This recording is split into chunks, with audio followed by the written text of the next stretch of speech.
Okay, good afternoon, everyone, and thank you so much for joining us. My name is Barbara Glassman, and I am the Executive Director of Include NYC. We are New York State Transition Partners, and welcome to our learning community this morning. New York State Transition Partners is a collaboration of Starbridge in Rochester and the parent network of Western New York in Buffalo.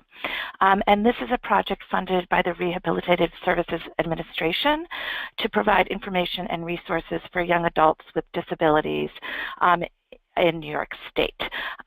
We have a website, which you'll see listed on the screen here, which will provides access to all the information about the product and services that we provide through this project.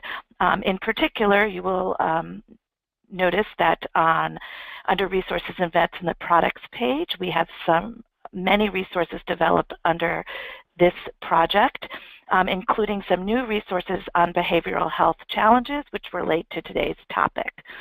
Additionally, under Opportunities, we will be posting in August information about mini grants that we will be able to give to recipient organizations, small grants that can be used to fund projects throughout the state that relate to supporting young adults in transition. If you are an organization or know of an organization that would like to participate in this grant project, please check out our ACCESS newsletter, which I believe many of you receive in August for announcement of that RFP, or go to our website under Opportunities where that information will also be posted. Additionally, I want to remind you at the end of today, we will be sending around a very brief survey that will take you less than 5 minutes, I promise. That would give us a chance to know how you felt about this learning community, as well as information that may be useful to you in your future planning for your young adult with disabilities. So that will take me to today's subject, because we want to get right to the why you signed in here today. We're very pleased, and thanks so much, Carl Schallahorn, for joining us today. Carl's the Director of Community Advocacy for the Mental Health Association of Erie County and Buffalo. He is a New York State credentialed alcoholism substance abuse counselor and a certified peer specialist.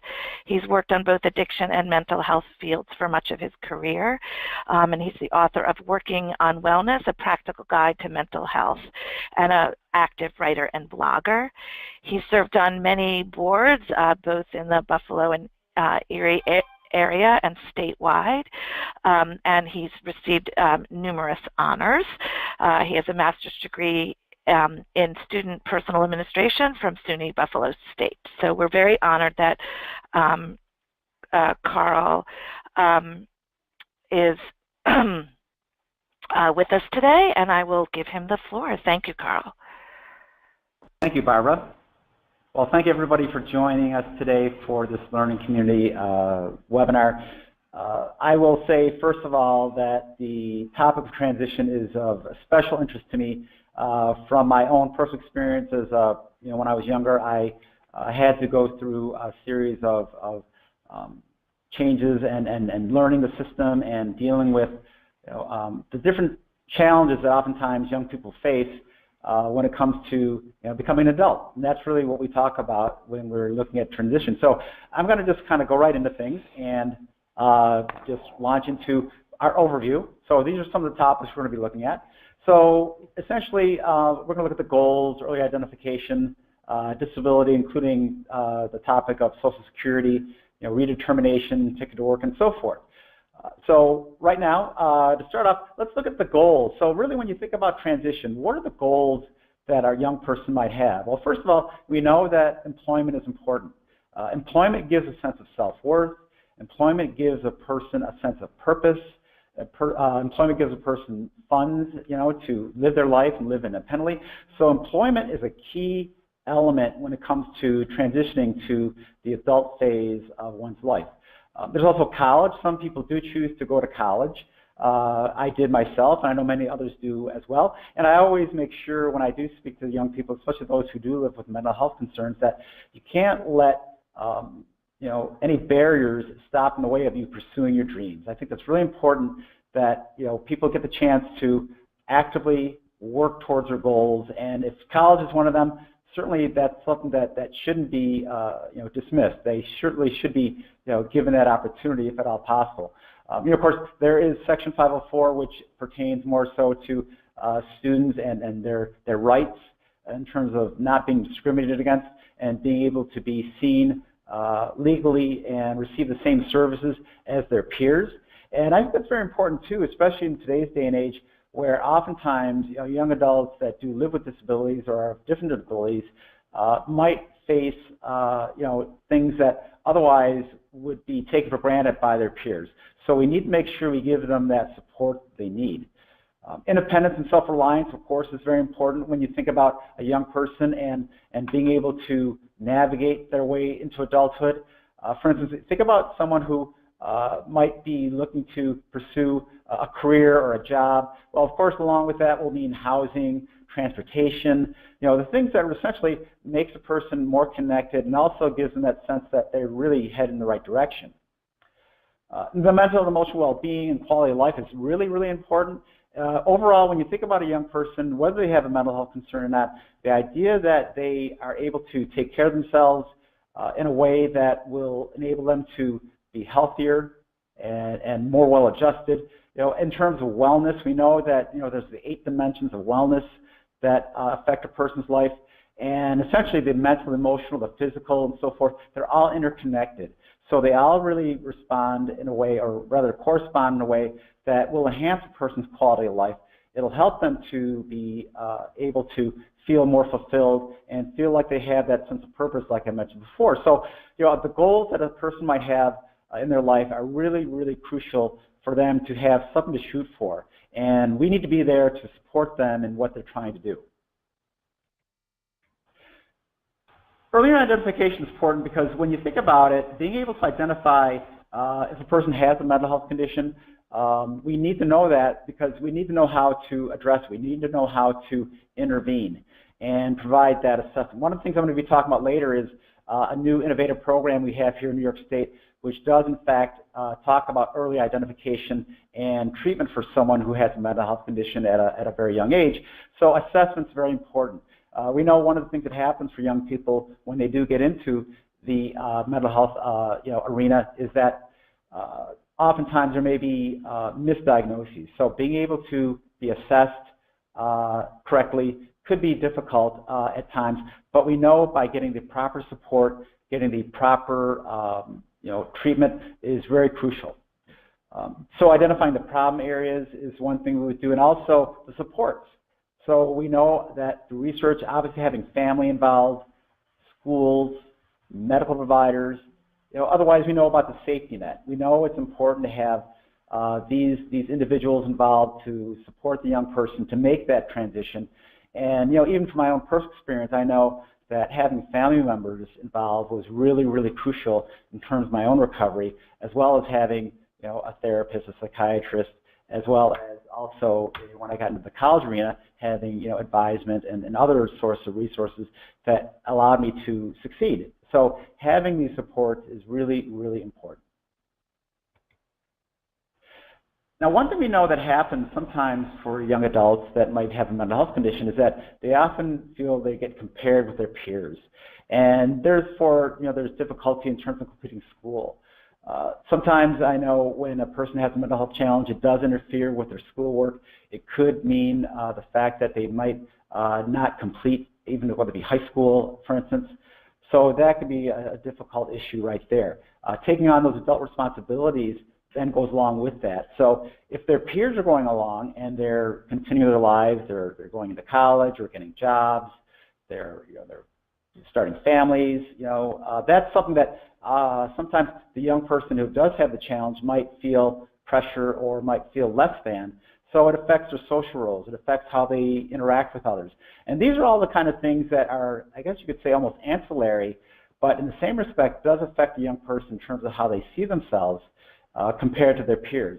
So when you consider someone who might be learning to assume those adult responsibilities, being able to help them in terms of being able to develop the skills they need to achieve these goals and these milestones is very important. We also know through research that that transition age is when many of these mental health disorders emerge and they have their age of onset. So between the ages of 16 and 25, for instance, you'll find the diagnoses such as schizophrenia, bipolar disorder, major depressive disorder. That's often when these disorders will begin, and of course that's something that will inhibit a person's ability to go forward. But in the same respect, it could be an opportunity, if it's addressed early enough, to help them to get to that next phase of their life. Finally, the self-esteem piece is something to consider. When you think about someone who might have a mental health challenge, they look at themselves maybe being different than their peers, or essentially not in the same arena as their friends. Once again, I dealt with that a lot myself growing up. When I saw my friends doing what they were doing, it affected how I felt about myself.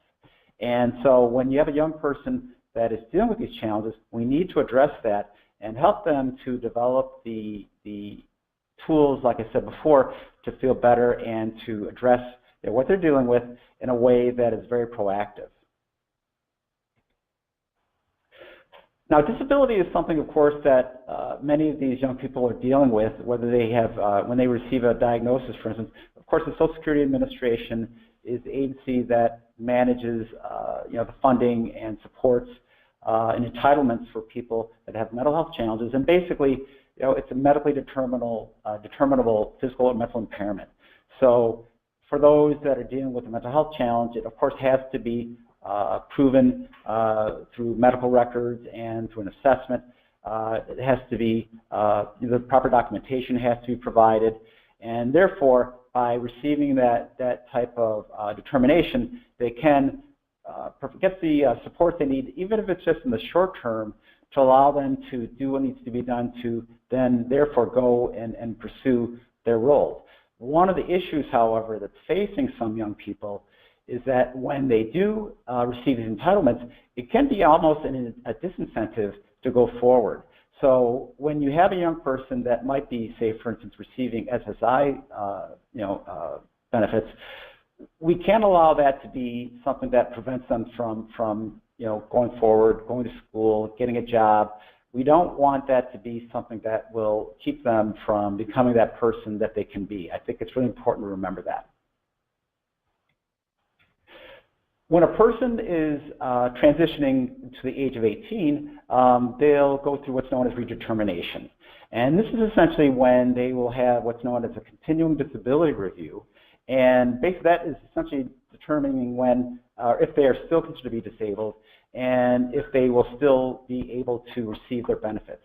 Now, in this process, the same rules apply for adults who file for new SSI applications. So it's the same type of considerations and eligibility requirements as an adult. So essentially, it's almost like applying for new benefits. However, they're already in the system. They just need to meet the same criteria for eligibility. Ticket to Work is a program that has been around, I'd say, roughly the last 10, 12 years or so, roughly. It's something that really helps a person who might be receiving Social Security benefits to go forward and move into the workplace in a way that allows them to transition and essentially do it in a very safe manner. So they're able to maintain their cash benefits, they're able to maintain their medical benefits. This program also provides vocational rehabilitation services. It gives them the ability to get work experience. And Ticket to Work, through the Social Security Administration, has been shown to really help people transition and make that move from being on Social Security to living independently. The nice thing is that it does give that period of time, 9 months or so, to receive benefits, but also work, so that it can be determined if that person is able to fully assume the responsibilities that they have in their job. So there are those protections in place to reinstate the benefits if the person is unable to continue to work due to their disability. Healthcare is something, of course, that is vital when you think about a person's overall well-being once again. So we have young people that are transitioning from pediatric care to adult healthcare providers. So there are a lot of considerations in that respect. When you think about medical information and consent, for instance, when you have a person who's becoming, going from the age of say 17 to 18, then HIPAA rules apply, and the ability to share information certainly is there where they are now an adult, so they're responsible for providing that information or allowing that information to be provided to others. We know that communication is also important, where you have someone who, for instance, may be accustomed to having a parent with them and communicating with their healthcare provider, where now as an adult they're more reliant on themselves, or will need to be more reliant on themselves when it comes to speaking to doctors and so forth, so that they can get their needs met. There's also the idea of receiving durable medical equipment, and also lifestyle. When you think about a person's lifestyle as far as their overall mental, physical well-being, things like nutrition, exercise, sleep, those are all really important in terms of just supporting that young person in terms of what they're doing in their life, and being able to give them the other, I guess you could say, tools that they need to help them remain healthy. All those things kind of go along with, of course, if the person needs medication. That's certainly something that for many young adults who live with a mental health condition, they need medication to maintain their stability and be able to carry out those responsibilities. And of course, for many, that's okay. That's part of their lifestyle. They develop those tools, and medication, therapy are certainly those things. Toolkit, like I mentioned before. I'm sure many of you heard of the idea of health homes, and that's been something that's been around now. Roughly, it's been about 7 or 8 years it's been in development. Now, this is something that it's not actually, for those of you who may not know, health homes is not an actual physical place. It's more along the lines of, I guess you would call it, services that are around care coordination. So there are many different aspects to health homes. But first of all, it's for the Medicaid population. So the individual who receives health home services has to be eligible for Medicaid. The person must have a mental health diagnosis, or 2 co-occurring chronic medical conditions, and or living with HIV and AIDS. So those are the primary criteria we look at when it comes to having or being eligible for a health home. So as I said before, it integrates the delivery of physical and behavioral health services in a way that really covers both those areas, so that the person is less likely to fall through the cracks. One thing we know that when it comes to folks who are living with mental health conditions, or even these chronic physical health conditions, there may be difficulty in getting to medical appointments. There may be difficulty maintaining connections with the therapist or their community mental health provider. So being able to provide a case manager, being able to provide that network of individuals who are able to support the person, they're more likely to be able to remain healthy, thereby preventing visits to the emergency room, preventing those services that could otherwise be not needed if they do follow those proper directions they receive from their care coordination team. So really it's about identifying and addressing the needs early to prevent the escalation and long-term need for higher-end services. So you think about a health home as a form of an intervention, and when it's provided in the appropriate way, then the person really does benefit from what they're getting. The idea is to help them remain in the community. So that's another factor as well when it comes to receiving services. If the person's in the community, if they're able to receive support through a community mental health provider, then they're less likely to need to go to the hospital. They're less likely to relapse. And that's one of the primary goals. Of course, there's also the financial piece where it saves money for the system in terms of being able to help people remain in the community and receive those services there. So like I said before, it's about providing care coordination and planning. There's the continuity of care. There's a comprehensive transitional care from service to service. So as I said, there's almost like a web of services there that helps a person when it comes to managing the different aspects of their life. And it can be very challenging. So even for anyone, for that matter, whether you have a mental health challenge or not, there's so many different barriers and obstacles that one has to go through to get that proper amount of care. So a health home is there for someone who might be struggling. So there, of course, is specific consent involved when it comes to use. Right now, as it stands, we are in the midst of developing more substantial health home services for children. But when it comes to transitioning to adults, there are still some unknowns. We're still kind of on the advent of this whole new area of transition from health homes for children going into health homes for adults. So I think in the next several years, we're going to see more how that plays out in terms of how these young people are able to make the shift from the children's system to the adult system. But as I said before, the idea is to provide this smooth transition from the management model to health homes. And that transition plan is something that's really important when you talk about payment and so forth to these different, organizations. So health homes are coordinated through these agencies you see here: the Department of Health, the Office of Mental Health, OASAS, Office of Child and Family Services, and also in New York City they have their own Department of Health and Medical Hygiene. So these are the different agencies that coordinate health homes in New York State. They have, of course, all of the providers that report to these agencies. There are a number of health homes. There's some here in the West New York area. We have GBON and Honey, which is health homes of upstate New York. There's also health homes through Spectrum Human Services and the Catholic system. So there are a number of health homes that are provided all over now. And in many ways, it is the new advent of medical and mental health treatment for those who are in need and, like I said before, who are Medicaid eligible. So there's a link here. I believe you'll get the website. You could just basically Google New York State Network, Department of Health. The information on health homes is located on that web page, and there's a lot of information you can get there to find out more details in terms of how health homes actually work.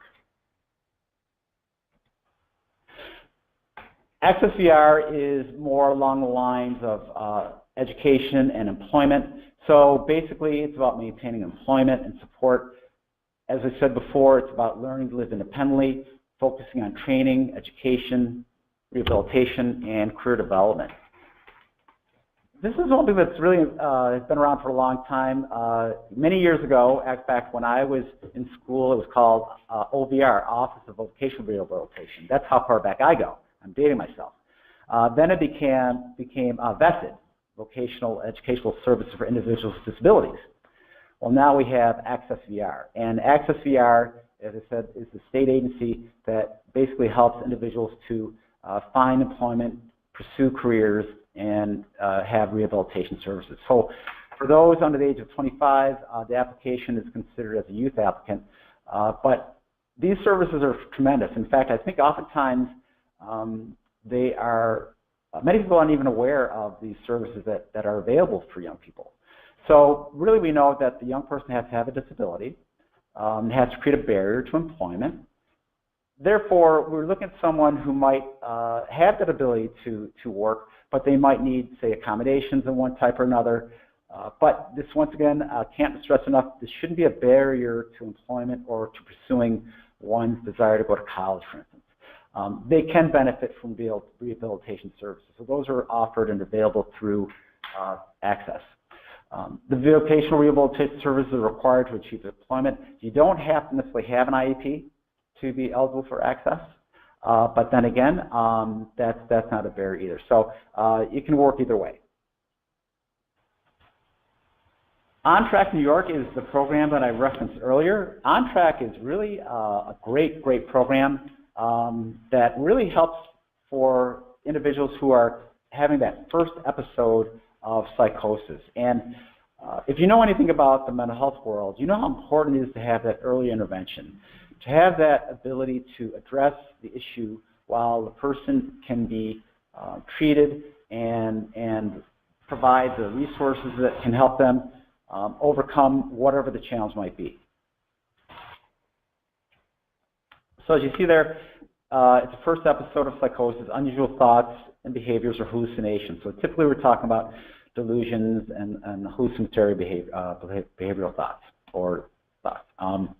Now, in New York State, there's 19 locations that offer OnTrack. The website is ontracknewyork.org. And right now, it's for young adults between the ages of 16 and 30. We're looking at individuals who might have schizophrenia, schizoaffective disorder, schizophreniform, psychosis, and not otherwise specified, or delusional disorder. So those are the primary mental health conditions that are necessary for OnTrack. The symptoms must last at least 1 week, but also it needs to be less than 2 years since the first onset of psychotic symptoms. So, as I said, it's about early onset. Of course, the person has to be a New York State resident. Now, there are also some rule-outs for this program. If a person has an IQ less than 70, they're unable to participate. If there's a primary diagnosis that's around substance use or substance use psychosis, a psychotic mood disorder, or psychosis secondary to a medical condition, that would also make the person ineligible. And then finally, if there's a serious or chronic medical illness that significantly impairs functioning that's independent of the psychosis, that would also be another factor that make the person ineligible. OnTrack provides a number of services, including team leadership, case management, and others that you see there, but it's really about care coordination. It's about providing that safety net, that web of support that can help that person overcome that initial challenge that, if treated early, can be managed and overcome. I know through my own experience working in the mental health world, also with my own lived experience, that if a person does receive these interventions early, then they're more likely to succeed, they're more likely to assume those adult roles, and more likely to be successful in terms of employment and future lives. So that, I can say, is really crucial that this type of service is provided. OnTrack has been around now for just only a couple of years, but as I said, it's a wonderful program. It's really important to have that. Another resource, I'm going to just kind of go through some resources now that are also available in New York State, and there are a number of them, but I'll just kind of talk about some of them. Disability Rights New York is one that provides a number of things, but especially the Client Assistance Program, which essentially provides help for individuals who feel they may be discriminated against. There's protection and advocacy for individuals with mental illness, and protection and advocacy for voting and access. So Disability Rights of New York is one that is essentially there for those who might need to have representation legally. And these services are free of charge. So this is, once again, a very important resource for those who feel they might be being discriminated against, especially in the employment world. We have the Center for Parent Information Resources. As you see the website there, that is really just basically a hub for information about mental health information. So really that website is very valuable when it comes to just finding general information for parents and information they can go to find any number of different resources, not only here in New York State, but nationwide.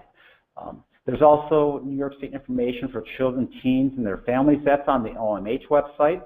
So by going to that page, you'll just get just general information, once again, for children, teens, and families. Pathways is a program through Portland State University. It's research-based information, and it's based on positive development from the perspective of young adults and their families. So the nice thing about this program is that it's really coming from the perspective of those who've lived the experience. They've been there. So as you may know, who better to learn from than someone who's gone through it themselves, who's been through the experience of transitioning or needing these services for themselves or for a family member. We also have positive behavioral intervention and support. This is for family members. It involves assessment and problem solving. It also involves positive behavior support plans for their children. So there's a number of resources on that page as well. Voices for Hope is a really nice resource. It's for teenagers and young adults with mental health conditions, and it's really about learning the tools to live happy, healthy lives. There are a number of things on this website that really I think young people can benefit from. It's for them. It's for them to use as a source of inspiration, even. You know, one thing we know about mental health and recovery is that hope is essential. So that certainly speaks for what this website is all about. I think when you give a young person the perspective from someone who's been there, you know, as I said before, as a peer, but someone who's successful, to see someone who's modeling that behavior gives that individual the belief that maybe they can do it too. I also, from my own experience, had that as well when I was younger. I would look at people who were being successful, who were being able to overcome the challenges, and that inspired me to go forward. So that's something I think that would be very helpful. Think College is one, thinkcollege.net. That is really for young adults that might have intellectual disabilities. And there are a number of resources on that page to help with that transition into the college world, to provide those who are considering college with the information they need to make an informed decision. So Think College is something that I think for those who do have an interest in pursuing secondary, post-secondary education can be really helpful. You know, college is something I think for some young people might seem like an impossible dream, but I've worked actually as well as in the mental health and addictions field. I spent 12 years working in higher education, and I know from that experience that there are a number of services for youth that have disabilities through accommodations and so forth that can help them be successful. And so by informing students and young people about those opportunities, it'll give them the belief that they can do this with those supports in place. Basically, you know, for young people who are in college, those are legally mandated. They are basically allowed to have these services through the protection of the ADA, the American with Disabilities Act. So that's something that young people need to be aware of that are thinking about these things. There's also the National Center on Secondary Education and Transition, and that one is based around coordinating national resources. It offers technical assistance. It provides information related to secondary education and transition for youth with disabilities. So this is once again something more along the lines for individuals and youth that might be wanting to go on to college, but it's through the University of Minnesota's College of Education and Human Development. And really it has a lot of information on successfully pursuing college and knowing what the resources are and knowing how to navigate the system, which for, you know, as I said, with other types of systems can be very difficult if you don't know what to do. So all these resources that I'm providing are available for those that might need that support, might need to know, you know, where to go, what to do, and how to be successful. The transition independence process, the TIP model, is one that is been around for several years. It's based out of California, and it is essentially prepares youth and young adults with emotional behavioral disorders with the individualized process to help them plan their futures. It's for those that are ages 14 to 29. They're developmentally appropriate and appealing support, so it's really hands-on. This program has been used across the country and also here in New York State, so you may be familiar with it. But this is something that's great because really what it focuses on is employment and career. It also looks at education, living situations, personal effectiveness and well-being, and community life functioning. So it touches on all these areas in a way that it really helps the young person not only prepare for, say, just employment, but it looks at all the other key areas of a person's life to help them, you know, develop that ability to be independent and self-reliant. So the TIP model is something that you may want to explore at the website, which is tipstars.org. And then there, of course, is OMH, Transition Age Youth. That page, as you see there, really is something that has a number of resources, once again, for information around transition and youth.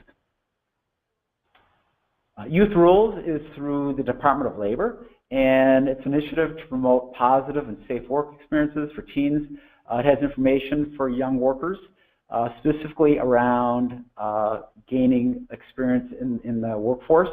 It has printed materials, outreach events, training seminars, partnering activities, a lot of really good, valuable information for going into the work world for young adults, whether they have a disability or not. But it's a good resource for those who do want to pursue some type of employment. The Skills to Pay the Bills is one that's been around for quite a while. I'm sure you're probably aware of that. And that's one that's very important. It really deals more with the soft skills, providing for the ability for young people to learn how to deal with more, maybe you could say the interpersonal relationships they have with, whether it be coworkers or employers. It also has to do with providing information around communication, attitude, teamwork, networking, problem solving, critical thinking, and professionalism. So it touches on all these areas to help the young person learn how to manage, working in the professional world in any number of different ways. At my agency, we actually have used some of these, seminar programs through Skills to Pay the Bills with some of our youth, our peer mentors, and it's been very successful. We've had very good feedback from the youth that have participated. They really like this because it is so hands-on. It's something that we find that it's very valuable, and it's not just essentially a lecture, so to speak. It's really something they can kind of sink their teeth into. Youth Power is an organization that's statewide. It's run for youth, by youth, and really it's designed to help them have meaningful involvement on all levels of services that they receive. So basically it involves peer support through peer advocacy. And that's something that I think is really important when you think about young adults who are trying to find ways to learn to have a voice. And Youth Power is a great organization. They have youth with varying abilities. So it's not just mental and emotional abilities, it's physical as well. So it's a great network. They're statewide. They have great partners that work with them and provide them, as I said before, with those tools they need to go into adulthood. So with that, I think we have some time left. I think we'll entertain questions if there's any. We'll questions here. So let's see what we have.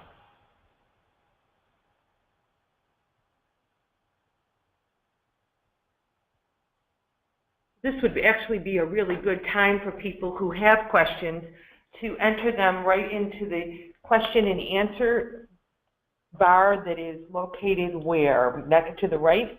Yeah. It's on the side panel. And we do have some questions already. So we don't have any questions yet, but now's your time to put some questions in the question and answers. Yeah, there's one question about the PowerPoint. We can make that available. I can provide, I think Nancy has the PowerPoint, so she can distribute that to all the participants. I'd be happy to share that with you.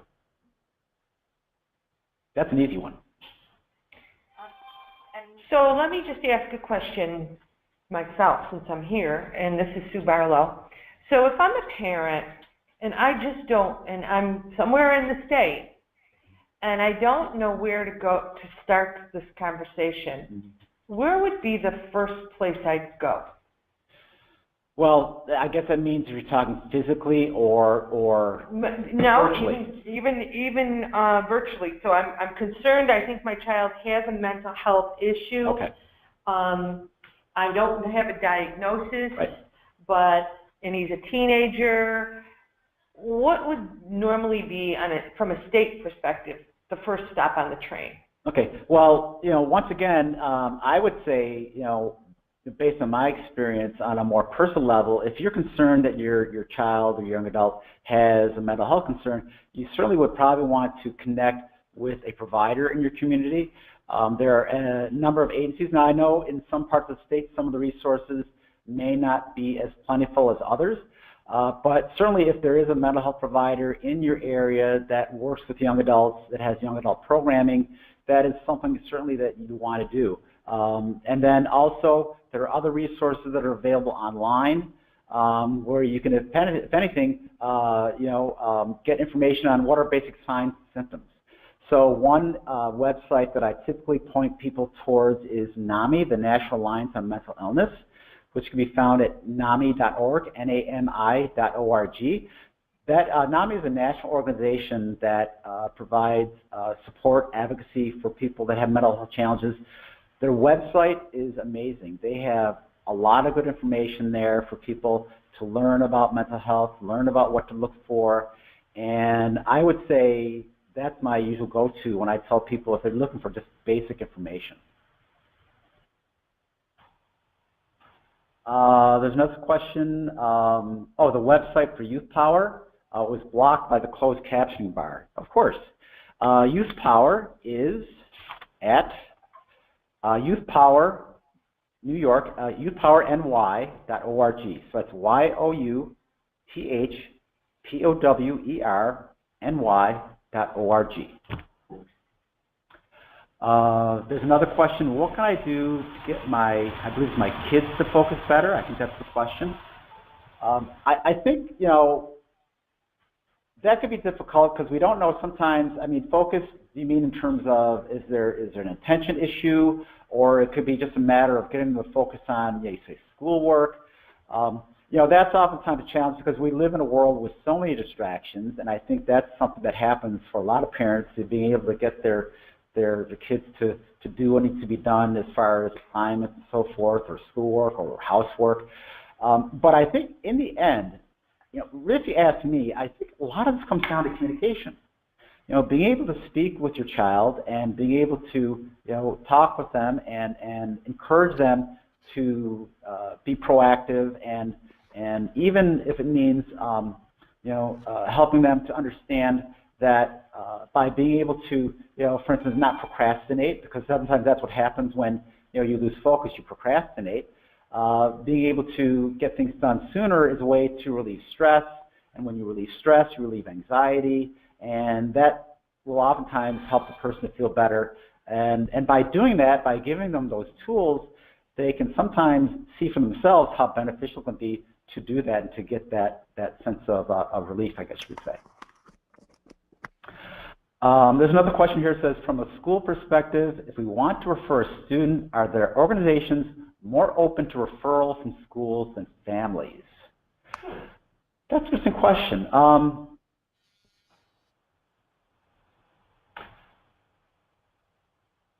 I'm not sure about that. I think, once again, I think if you look at, organizations as far as providers, they're usually pretty open to families as well as, schools. I think one of the key ingredients here is within the school, do you have a professional, whether it be a social worker or a psychologist, that might be a good referral source for that young person to receive that initial intervention, so that if it's determined that services are needed for that person, that young person, then they can know where to guide them. That would be my recommendation, because often when you think about it, if that person's having emerging issues, then you want to address it early, like I said before. And most school districts hopefully have some type of support. As I said before, some have more than others, depending on what area you're from. But if the school system itself might have, whether it be a social worker or each individual school might have one, or there might be a psychologist that works with the system, the school system, that's really what you want to do, is refer them to that individual so they can hopefully assess what's going on, and then they can be the linkage to the services that are needed. So let me just throw something out to respond to that. The other thing I would think we would be looking at is what kind of insurance that family has. True. Because if in fact they have insurance and there's a mental health rider on the insurance, then you probably could go directly through your insurance company. Right. And people sometimes forget that. In addition, if in fact that family is on Medicaid, there are a limited not a ton, but a limited amount of providers, but could they get some of that through the health home? Yeah, that's what I was saying with the health home. If a person's Medicaid eligible, then certainly those services are available. And you know, if you're eligible for a health home, that's where the care coordinators are going to come in. So you're going to have the services through the mental health provider. You're going to have the services through case management. You're going to have the medical provider. So those are all integrated together, which can be that form of intervention to help that young person. So that's certainly one thing. But you know, Sue, you make a good point about insurance and making sure that you have the appropriate eligibility to get those services. Some you know, depending on the level of insurance you have, that will affect what you can do. You know, we do know that there's supposed to be parity. However, it isn't always quite what it's chalked up to be, unfortunately. The next question is, how do I find a mental health resource in my area?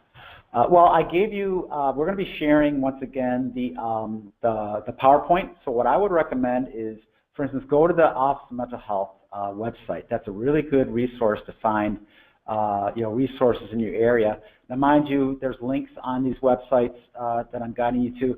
New York State-based websites that are in the PowerPoint are the ones that you probably want to go to first because they have the providers that are there.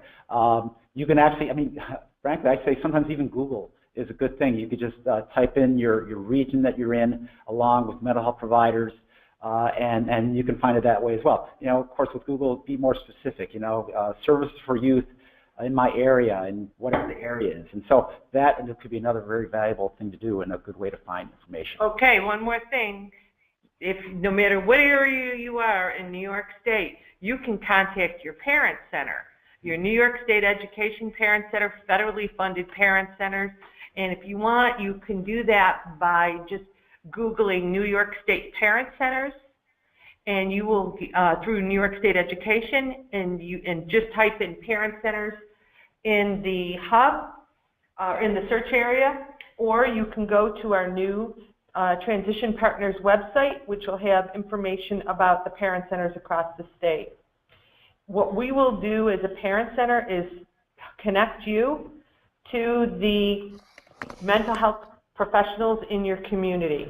And I say, watch Nancy writing down to make sure the link is on our website. Great, thank you, Sue. Another question is, what was the website for the transition independence process model? It was blocked. Well, the website, once again, for that is tipstars.org. That's spelled TIPSTARS.org. Next question is, how do I advocate for my grown brother, parents deceased? That can be challenging in the sense that for adults, the rules are different than for children. Oftentimes, you know, I mentioned before the idea of consent. So if you have a parent, not a parent, a brother, a sister, or a family member that you're trying to work with and advocate for, they, of course, have to be complicit and willing to allow you to, be that advocate. In other words, so when they are in treatment or when they're even in the assessment process, they would have to sign off on a consent to allow you to speak to the provider, to be able to communicate with them both ways. If you don't have that implied consent, then the communication through HIPAA, which is the federal regulation, unfortunately you can't communicate that way. So it's really important to have that consent. Aside from that, if you do have that consent, then certainly you want to make sure that you're there for your brother. You want to make sure that you are willing to speak to the provider or the providers, and be willing to press them on it. I know sometimes you have to be really strong. You have to be really outspoken and make them accountable. I know even for myself, someone who has a family member, we've had to do the same thing. We had to make sure that we speak up and we don't get the pushback sometimes from the providers. I know I've been on both sides. I've been a recipient as well as a provider, so I know how it can be. But you have to make sure that you are vocal, and that's crucial. But like I said, you have to make sure you get that consent. Next question is, can I get services without going through the front door? Okay, I can help. I'm not sure what, yeah. Yeah, so those services through the front door is services through the Office of Persons with Developmental Disabilities. Okay, and you know, that is a whole different system than the Office of Mental Health. They each have criteria for which they can provide services to. You must go through the front door if you want services through the Office of Persons with Developmental Disabilities.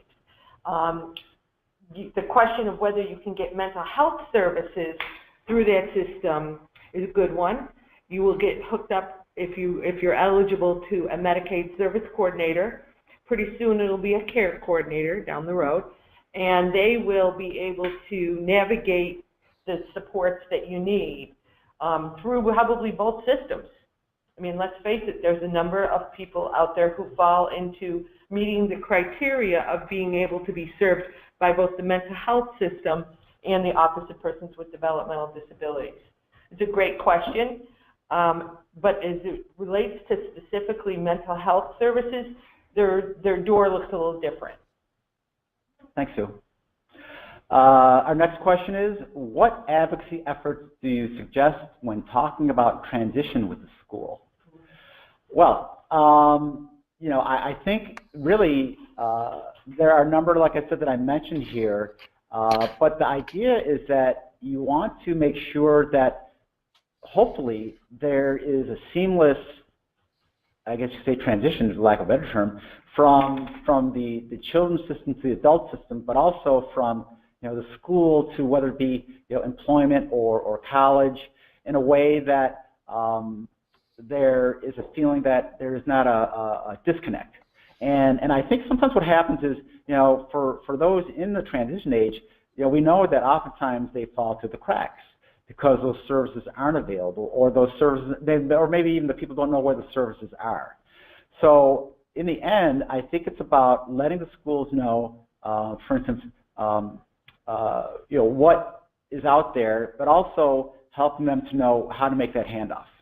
So I think another important piece to add to that is there's the knowledge of what the services are out there, but the other piece is, where is it written in their individual education program plan that the school is going to be offering opportunities and making those connections as part of the transition aspect of their IEP. Mm-hmm. And I think that, so it's from an advocacy perspective, the more a family knows and understands not only what I call live, learn, work, and play, but also has some knowledge about even what resources are available outside of school, the better they're going to be prepared when they go to their meetings and sit with their family member in a meeting to be able to say, hey, as part of the transition plan, my young adult needs to be linked to these services before he leaves school, and that has to be built in as goals and for that transition plan to be effective. Actually, there was a comment here that goes along from the same person, says they will not because their caseload is acuity-based. I'm not sure. I'm not sure if I understand it either. I mean, caseloads from school. I mean, if we're talking about caseloads for case managers. Well, I'm wondering if it's because of the school itself. The question refers to like the counselors, the number of students that are assigned to them. Well, and we know there's always a huge shortage too of caseloads for school counselors are extremely large. Yes. And that's why if there's a school support team in the school, they call them child study class groups.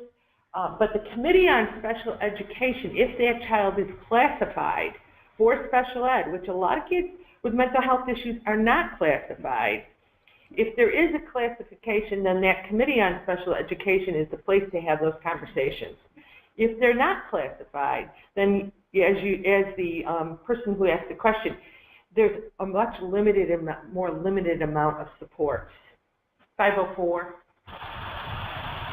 plans, but in general, your point's well taken, person who asked the question. We have another, actually this is more of a statement, and this almost goes along the lines with the On Track program. It says OPWDD has the New York START program, relatively new, that offers crisis intervention for behavioral mental health needs. And that's true. That program began, what, a couple of years ago, I think. Yeah, you know, so it's still active now. Thank you for that, that comment from Sue.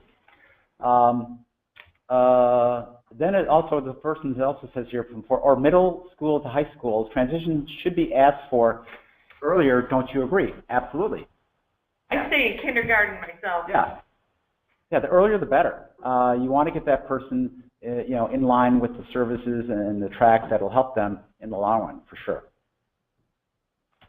Another question is, as a healthcare professional working on building a program for transitioning youth with disabilities to adulthood, where can I go to sign up for the newsletter mentioned in the beginning of the presentation? Oh, you're talking about ACCESS, the ACCESS, monthly ACCESS? Yes, yes. Okay, so if you want to get on the mailing list for ACCESS, you would, and I'm looking at Nancy, you would go to the Transition Partners website, NYS transitionpartners.org, NYS transitionpartners.org, and you can just go there, and there is a spot for you to get put on the mailing list. You can just put your information, and there it is. Okay. Good time. How are we doing time, Nancy? We're done, right? Well, there's actually a couple more questions. Let me just cover, yeah, there's just like one more here. I want to follow up because this person actually, she's been having a series of comments here. This is the person who asked before about the transition piece, but I do want to respond to this, or maybe even have help from Sue. It says, for example, my son got OPWDD at age 7, so doesn't mean that he meets the criteria for transition needs earlier. Like community experience, for example. Right now, I want a social worker via transitions for high school and college prep. How can I get one sooner before age 15? And then it says care coordination under health homes that is replacing MSC is acuity-based.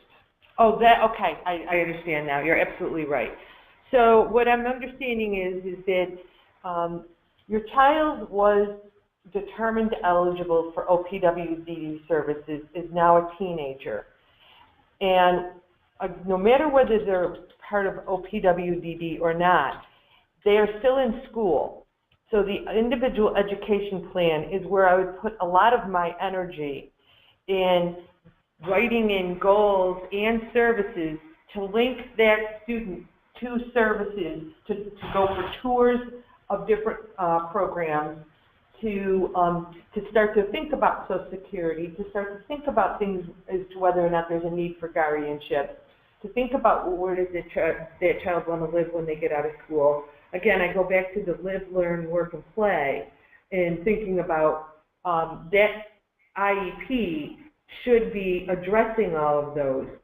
Now, if your child has a Medicaid service coordinator, they should be an active part of this Committee on Special Education. I almost look at it like a relay system where both systems are running together, and then they're going to pass the baton, but for a period of time, they run next to each other. And it's really important that the MSC, or care coordinator in the future, is invited to be an active part of that Committee on Special Education meeting. They will probably be making the referrals to ACCESS-VR if appropriate, and to Community Hab or self-directed services if appropriate. Right. Well, I think that's all our questions. Survey. Yeah. Okay, so you will be asked to fill out a survey when you'll get an email from us that will have a survey. We really ask that you please complete the survey. I'm sure there's a place on there where if you have any suggested topics for future learning communities, by all means give us that kind of feedback. We thank you. We thank you, Carl. You rocked it. Thank you. Were awesome. And we will be announcing our next learning community probably within the next month. Thank you very much. Thank you.